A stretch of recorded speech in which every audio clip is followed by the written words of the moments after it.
आदाब, आप देख रहे हैं मुंसिफ जोहार। मैं हूं आपके साथ आपका मेजबान अब्दुल रहीम। देखेंगे प्रदेश की तमाम बड़ी खबरें। आगाज करेंगे हेडलाइंस के साथ। आदिवासी परिवारों को सीएम सोरेन की बड़ी सौगात, अबुआ बीर दिशोम अभियान का किया शुभारंभ।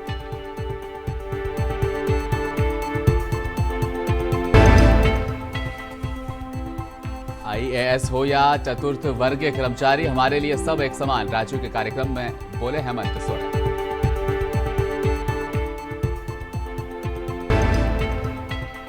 बोकारो जिले के पचरवार मेन रोड पर प्रदर्शन, हथियारों के साथ अनिश्चितकालीन धरने का किया ऐलान।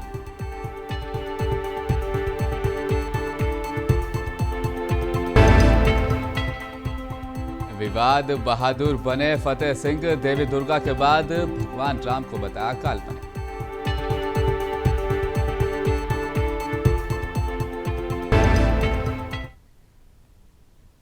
झारखंड में मुख्यमंत्री हेमंत सोरेन ने अबुआ बीर दिशोम अभियान की शुरुआत की। इसका शुभारंभ वनों पर निर्भर आदिवासियों और अन्य लोगों को वन अधिकार अधिनियम 2006 के तहत वनाधिकार पट्टा देने के लिए किया गया है। हेमंत सोरेन ने इस अभियान की शुरुआत पारंपरिक नगाड़ा बजाकर की। 15 लाख आदिवासियों को 6 से 8 माह में इससे जोड़ने का टारगेट रखा गया है। इस अवसर पर चीफ मिनिस्टर ने कहा कि वनवासियों को वनाधिकार पट्टा देने पर कभी ध्यान नहीं दिया गया। इसके लिए उन्होंने उपायुक्त और जिला वन अधिकारियों को भी जिम्मेदार ठहराया। उन्होंने इस अभियान को सफल बनाने के सख्त हिदायत भी जारी किए। आपकी सरकार, आपका द्वार, 2 ये अभियान स्टार्ट होंगे, लेकिन इसमें मुख्य रूप से अबुआ बीर, अबुआ दिशोम। दिशोम का मतलब क्या होता है, जरा आप लोग सबको मालूम है? जरा बताइए तो, दिशोम का मतलब क्या होता है? कितने लोग जानते हैं दिशोम का मतलब? 1-2 लोग, डीसी साहब लोग, कितने डीसी लोग जानते हैं? क्या होता है? देश। लेकिन और बीर का मतलब जंगल। चलिए मोटा मोटी थोड़ी सी। और राज्य में झारखंड चतुर्थ वर्गीय पुलिस कर्मचारी संघ और झारखंड जगुआर ने मुख्यमंत्री हेमंत सोरेन का जमकर स्वागत किया है। ढोल नगाड़ों के साथ मुख्यमंत्री आवासीय दफ्तर पहुंचकर सीएम का स्वागत किया गया। चतुर्थ वर्गीय पुलिस कर्मचारी संघ और झारखंड जगुआर ने सीएम का आभार जताया। सीएम ने कहा कि आईएएस हो या फिर कर्मचारी, हमारे लिए सभी एक समान है। धीरे धीरे देखो, तुम लोग इतने दिनों से फंसे हुए हो।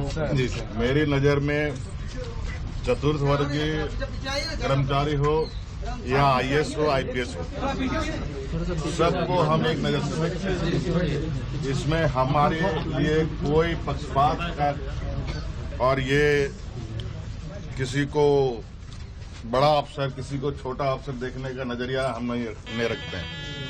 हमारे लिए सभी कर्मचारी एक बराबर हैं और आप लोग हमारे आंख कान नाक हैं।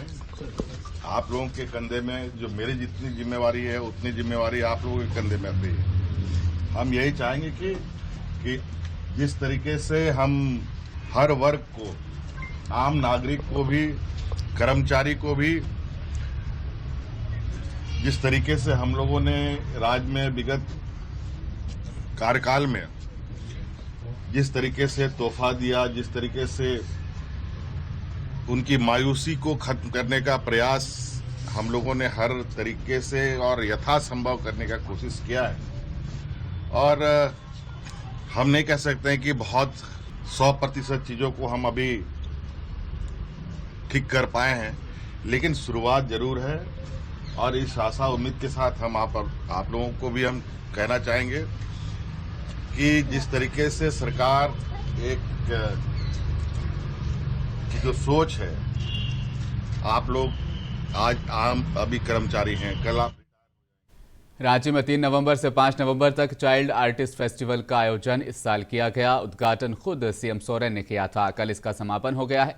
आपको बता दें, राज्य के 24 जिलों के कस्तूरबा गांधी बालिका विद्यालय सहित कई स्कूलों के बच्चे बच्चियों द्वारा बनाई गई पेंटिंग्स की नुमाइश लगाई गई। यह painting earning for learning theme पर बनाई गई पेंटिंग थी। सीएम सोरेन बच्चों द्वारा कैनवास पर उतारी गई पेंटिंग से काफी प्रभावित भी नजर आए थे। सीएम को अपने बीच पाकर बच्चे भी काफी खुश थे। ज्वेलरी और खिलौने बहुत अलग अलग और सारे स्टूडेंट्स ने बनाया। धनबाद शहर के वासेपुर में सम्मान समारोह का आयोजन किया गया। मुख्य अतिथि के रूप में रहे धनबाद के सिटी एसपी अजीत कुमार और ग्रामीण एसपी शामिल रहे। दीप जलाकर इन्होंने कार्यक्रम का आगाज किया। इस दौरान वासेपुर में यह पहला सम्मान समारोह था जिसका आयोजन किया गया, जिसमें अच्छी पढ़ाई लिखाई कर उच्च स्थान प्राप्त करने वालों को सम्मान दिया गया। वहीं सिटी एसपी ने मीडिया को जानकारी देते हुए बताया कि बच्चे पढ़ लिख कर बेहतर से बेहतर काम करें।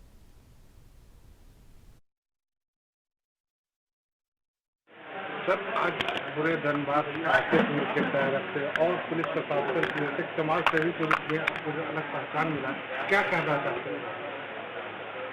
देखिए, समाज से जुड़े हुए हैं, समाज का काम करते आ रहे हैं, लोगों को मेरा काम पसंद आ रहा है, इसलिए कोई भी इस तरह का प्रोग्राम होता है, समाजी प्रोग्राम होता है तो बुलाया जाता है। हम आते हैं, आने के बाद जैसे होता है उन लोगों को सहयोग करते हैं। आपको सम्मानित भी किया गया इस प्रोग्राम में, क्या कहेंगे? हाँ, सम्मानित किया गया, ये तो बहुत अच्छा लगा। इसलिए अच्छा लगा कि मेहनत लगातार अपने इलाके में, अपने क्षेत्र में और धनबाद के हर क्षेत्र में साफ सफाई करते हैं, इसलिए आपको सम्मानित किया गया। तो क्या कहना चाहेंगे इस विषय में? इसमें ये कहेंगे कि जो समाज सेवी की वजह से जो बताया गया हमारा कि सफाई हो, लाइट हो, बत्ती हो, मरनी हो, जीनी हो, शादी हो, ब्याह हो, जिस तरह का भी सामाजिक काम होता है मेरे सामने आता है, उसको कर गुजरते हैं। लोगों को पसंद होता है, कहीं भी कोई प्रोग्राम होता है इसी तरह बुला के सम्मानित लोग करते हैं। मुझे बहुत खुशी होती है कि चलो मेरे मेहनत का फल मिला। हेलो, बस ये और फिर हौसला बढ़ता है। डुमरी के भंडारों से पुलिस ने एक अपराधी को गिरफ्तार कर जेल भेजा है। वहीं उसी के निशानदेही पर उसके घर में बने कुएं से 2 देसी कट्टों को भी जब्त कर लिया गया। घटना डुमरी थाना इलाके की है। बताया जा रहा है कि बीते 29 सितंबर को भंडारों में आपसी विवाद को लेकर 2 ग्रुपों में हिंसक झड़प हुई थी, जिसमें एक पक्ष के द्वारा दूसरे पक्ष पर गोली चलाने और मारपीट करने का आरोप लगाया गया था। उसके बाद पुलिस ने उस मामले में यह कार्रवाई की है। बेसिकली भंडारों निवासी एक संदीप विश्वकर्मा था, जिनके द्वारा जो है कि एक आवेदन दिया गया था, जिसमें डुमरी थाना कांड संख्या 102-23 दर्ज किया गया था, जिसमें आपसी विवाद में गोली चलने की बात सामने आई थी, जिसमें इसमें छापामारी अभियान जारी था, जिसमें जो प्राथमिकी अभियुक्त है रामानंद विश्वकर्मा, उसको गिरफ्तार किया गया है और उनके निशानदेही पर 2 देसी कट्टा जो है बरामद किए गए हैं, जो उन्होंने अपने ही घर पे जो कुआं है उसमें छुपा कर रखा था, पानी में डाल दिया था, तो उसको वहाँ से बरामद कर लिया गया है और इसमें उनकी गिरफ्तारी हुई है। और बाकी से बोकारो जिला ग्राम सभा मंच के द्वारा पेटरवार मेन रोड पर हजारों हजार की तादाद में महिलाएं और पुरुष पारंपरिक हथियार के साथ अनिश्चितकालीन धरने का ऐलान कर चुके हैं। वनाधिकार समिति के सलाहकार राजेश कुमार महतो ने जानकारी दी है कि 2017 से लेकर 2023 तक बोकारो जिला ग्राम सभा मंच के द्वारा लगभग 200 गांवों का सामुदायिक दावा एवं सामुदायिक वन संसाधनों का प्रबंधन का अधिकार की दावा अनुमंडल स्तरीय वनाधिकार समिति के समक्ष भी कर चुके हैं। बोकारो जिला के 8 प्रखंडों के 200 गांव के 200 ग्राम सभा के यहाँ पर हमारे आदिवासी और मूलवासी लोग यहाँ पर आए। हमारा मांग है कि जल, जंगल और जमीन की रक्षा करने के लिए जो वन अधिकार कानून 2006 पारित है, पूरी तरह से जिला प्रशासन और राज्य सरकार इस कानून को लागू करने में। स्वास्थ्य मंत्री बन्ना गुप्ता ने आज मानगो के विभिन्न छठ घाटों का दौरा किया। इस क्रम में चाणक्यपुरी छठ घाट के जायजे के दौरान श्रमिक भाई बहनों के साथ मिलकर उन्होंने साफ सफाई का काम भी किया। मानगो नगर निगम के अधिकारियों को विशेष हिदायत भी दी कि जल्द से जल्द सफाई करवाकर बिजली की भी व्यवस्था करे, उसे बहाल करे। महिलाओं के लिए चेंजिंग रूम की व्यवस्था भी की जाए। चतरा के बाबा घाट मैदान में अखिल भारतवर्षीय यादव महासभा शताब्दी वर्ष का समापन समारोह का वहां पर आयोजन किया गया।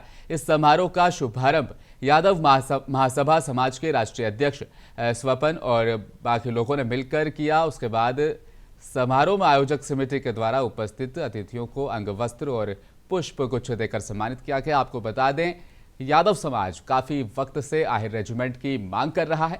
इस समापन समारोह में भी आहिर रेजिमेंट की मांग जमकर उठाई गई। आप देख रहे हैं जिस तरह आज कोई विकल्प नहीं, लोगों का भरोसा, लोगों का विश्वास माननीय नरेंद्र मोदी जी पर है और फिर से तीसरी बार देश में आदरणीय प्रधानमंत्री श्री नरेंद्र मोदी जी के नेतृत्व में सरकार बनेगी। और आज जिस तरह से भारत सरकार लगातार देश को आगे बढ़ाने का काम, भारत को विश्वगुरु बनाने का काम कर रही है, निरंतर हम देखें तो आज विश्व के सदर अस्पताल में स्थित डायलिसिस सेंटर के कर्मियों को पिछले कुछ माह से वेतन का भुगतान वहां पर नहीं हो पा रहा था, जिसके चलते आज दोपहर से डायलिसिस सेंटर के कर्मियों ने सदर अस्पताल में मरीजों का डायलिसिस करना अचानक से बंद कर दिया है। जिले के अलग अलग प्रखंडों से डायलिसिस कराने आए मरीज काफी अब परेशान नजर आ रहे हैं। मैं मुख्यालय से बाहर था, निमिया घाट का शिलान्यास था जहां माननीय मंत्री जी पहुंची हुई थी और उस शिलान्यास के बाद हमें पता चला कि यहाँ डायलिसिस बंद कर दिया गया है। मैं वहाँ से आके उन लोगों से बात करना चाहा, लेकिन कोई जिम्मेवार व्यक्ति बात करने वाला नहीं मिला। मैंने फिर यहाँ से नवजीवन से बात किया कि मैं सारे पेशेंट्स को भेज रहा हूँ आपके यहाँ डायलिसिस के लिए, आप उनका डायलिसिस करवाएं और जो बिल होगा हम यहाँ से DHS से पेमेंट करेंगे। फिर अचानक उसने हमारी ये बात सुनते हुए ही उसने अपना डायलिसिस शुरू कर दिया और मैं उस पर जितनी शीघ्र होगा मैं कार्रवाई के लिए मैं विभाग को, राज्य को लिख रहा हूँ, क्योंकि राज्य से इसका MOU किया गया है, इसलिए राज्य ही इस पर एक्शन लेगा। मैं प्रयास करूंगा कि उसका MOU समाप्त हो जाए। विवाद बहादुर नाम से पहचान बनाने वाले RJD विधायक फतेह बहादुर सिंह एक बार फिर हिंदू देवी देवताओं के बारे में विवादित बयान उन्होंने दिया है। शीतकालीन सत्र में शामिल होने आए विधायक ने मीडिया को बयान देते हुए कहा कि भगवान राम और उनके सभी पात्र काल्पनिक हैं। इस दौरान विधायक ने सुप्रीम कोर्ट का भी हवाला दे डाला। जब मीडिया ने विधायक से पूछा कि आपके नेता भी पूजा पाठ करते हैं, उन्होंने कहा कि अगर भगवान हैं तो उनके और भक्त के बीच बिचौलियों का क्या काम है, भक्त भगवान की डायरेक्ट पूजा क्यों नहीं कर रहे हैं। उन्होंने कहा कि उनके बयान से भक्तों को नहीं बल्कि बिचौलियों को दिक्कत है। यह पर्व है बुद्ध के ज्ञान प्राप्ति के बाद कपिलवस्तु लौटने का। उस खुशी के अवसर पर दीपदान उत्सव मनाया गया था। दीपावली उसका त्योहार है, हम दोनों त्योहार मनाएं, लेकिन उसके मूल रूप में मनाएं। चूंकि इस बात को उजागर किया फतेह बहादुर ने, इसलिए हम उनका सम्मान करने के लिए।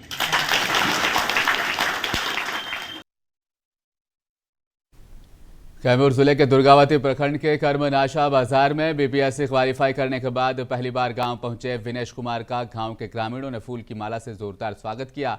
पूछे जाने पर विनेश कुमार ने बताया कि बीटेक करने के बाद सिविल सेवा में सर्विस करने की इच्छा हुई। उसके बाद उन्होंने तैयारी की और पहले ही प्रयास में BPSC क्वालिफाई करके RD के पद पर चयनित हुए हैं। उसके बाद जैसे उनके गाँव आने की सूचना मिली तो लोगों में काफ़ी तादाद में उनका स्वागत करने के लिए लोग पहुंचे, हुजूम उमड़ पड़ा। जिला में और आप लोगों से मिलकर बहुत अच्छा लगा। कैसे तैयारी किए थे, जो है मन में कैसे जागा जो आपको कि हम मैं बीटेक के बाद मेरा मन था कि सिविल सर्विस में आने के लिए, तो उसके बाद मैंने अपने से खुद से तैयारी की है। और शिक्षा दीक्षा कहाँ से था? जो मेरा बीटेक पुणे से हुआ है, आर्मी कॉलेज से। उसके बाद मैंने इसमें लग गया। अच्छा, युवाओं के लिए क्या संदेश रहेगा? जो है युवाओं के लिए संदेश ये रहेगा कि आप मेहनत करिए और आजकल सब कुछ फ्री है, आप ऑनलाइन कहीं से पढ़ सकते हैं, तो अपना लगे रहिए और एक दिन आपको सफलता मिल जाएगी। ये सफलता आपको पहली बार मिली है? जी, पहला ही प्रयास था मेरा और इसी में मेरे को सफलता। अगर लकवे का सही इलाज और निदान किया जाए तो रोकथाम के लिए meadows neuro and multi specialist hospital Patna के द्वारा एक जागरूकता शिविर अभियान चलाया गया, जिसमें इस तरह की तमाम जानकारियां दी गई। बिहार के 38 जिलों में लगाया जा रहा ये अभियान है। इस कड़ी में समस्तीपुर में भी प्रेस कॉन्फ्रेंस कर लकवे के बारे में जानकारी दी गई। डॉक्टर ने जानकारी देते हुए कहा कि शिविर के माध्यम से लोगों को इस बीमारी की रोकथाम या बीमारी होने के लक्षण और क्या क्या करना चाहिए, इस तरह की तमाम जानकारियां दी गई। मिडास के द्वारा ये जो जागरूकता शिविर किया गया है, ये पूरे बिहार के समस्त डिस्ट्रिक्ट में जाके हम लोग का यही है उद्देश्य कि हम लोग स्ट्रोक के से अवगत कराएं लोगों को, ताकि वो जो गोल्डन आवर्स है, जो 4.5 घंटे का जो आवर है, उस घंटे में किसी भी अच्छे स्पेशलिस्ट हॉस्पिटल में पहुंचकर पहले अपना चेकअप करा सकें। अगर स्ट्रोक के लक्षण हैं इसको पहले पहचानें और सीटी स्कैन की सुविधा ऐसे अस्पताल में होना चाहिए और फिर दवा के माध्यम से इसका जो उपचार है वो करा सकें। तो इसीलिए हम लोग का जो है मिडास हॉस्पिटल की तरफ से जो एक जागरूकता शिविर है हर एक सिटी में जाएगा, हर एक डिस्ट्रिक्ट में जाएगा। और आप लोग के माध्यम से हम यही कहना चाह रहे हैं कि स्ट्रोक के बारे में, जितना हार्ट अटैक के बारे में लोगों को लोग अवगत हैं दिल के दौरे के बारे में, उसी तरह से लकवा के बारे में भी लोग ज़्यादा अवगत हो। और नवादा के ITI में कांग्रेस जन चेतना रैली का आयोजन किया गया, जिसमें पहुंचे बिहार प्रदेश कांग्रेस के अध्यक्ष अखिलेश सिंह ने कहा कि अध्यक्ष बनने के बाद पूरे बिहार का दौरा कर आम अवाम से 1990 के पूर्व कांग्रेस की मांग उन्होंने की है। उन्होंने कहा कि कांग्रेस काल के विकास को पुनः पाने के लिए बिहार को बीमारू राज्य से बाहर निकालने की जरूरत है। अब कांग्रेस काल में स्थापित संस्था जितनी भी थी, चीनी मिल थी, उनको पुनः स्थापित करना होगा। उन्होंने कहा कि जनता ने अब मन बना लिया है, 2024 के चुनाव में बिहार में भाजपा का खाता तक नहीं खुलेगा। मैं हृदय से बधाई देना चाहता हूं नवादा जिले के सभी कांग्रेस कर्मियों को और विशेष तौर से विकास को, जिसने इतनी मेहनत से इस कार्यक्रम को सफल बनाने का काम किया। और लगातार पहली बार नवादा तो मैं कई बार आया हूं, लेकिन पहली बार नवादा आने में 6 घंटे लगे। हम लोग 12:30-1 बजे के बीच में नवादा बॉर्डर में प्रवेश कर गए थे, लेकिन जिस तरह का स्वागत और उत्साह वर्धन करने का काम यहाँ के कांग्रेस कर्मियों ने, यहाँ नवादा जिले के रहने वाले साथियों ने किया, उसको मैं कभी भूल नहीं सकता।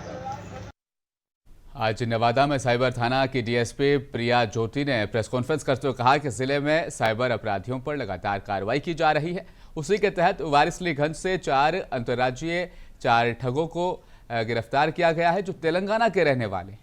ये चारों ठग तेलुगु भाषी लोग थे और घनी फाइनेंस और इंडिया बुल्स से लोन दिलाने के नाम पर ठगी किया करते थे। साथ ही गैस एजेंसी दिलवाने और सिंपल 1 इलेक्ट्रिक स्कूटर दिलाने के नाम पर फोन करके लोगों से पैसा ठगते थे।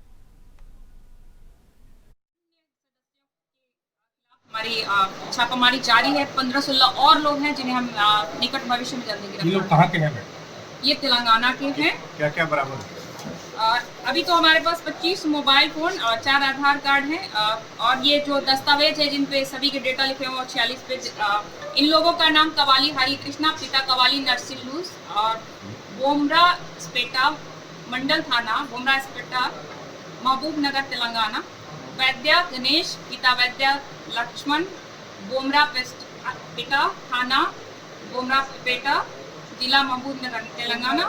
वैद्य अक्षय, पिता वैद्य शंकर नायक, इनका भी सेम थाना सेम जगह। अन्य सदस्यों के और आखिर में एक बार फिर नजर डालेंगे हेडलाइंस पर। आदिवासी परिवारों को सीएम हेमंत सोरेन की बड़ी सौगात, अबुआ बीर दिशोम अभियान का किया गया शुभारंभ।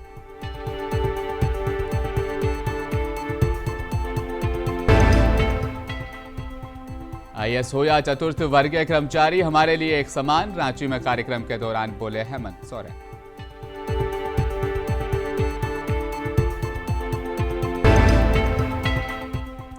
बोकारो जिले के पेटरवार मेन रोड पर प्रदर्शन, हथियार के साथ अनिश्चितकालीन धरने का किया ऐलान।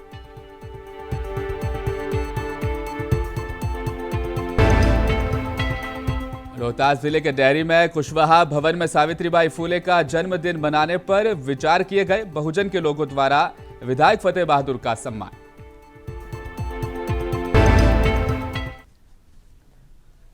और आप देख रहे थे मुंसिफ जोहार। खबरों में फिलहाल इतना ही। देखते रहिए मुंसिफ टीवी न्यूज। नमस्कार।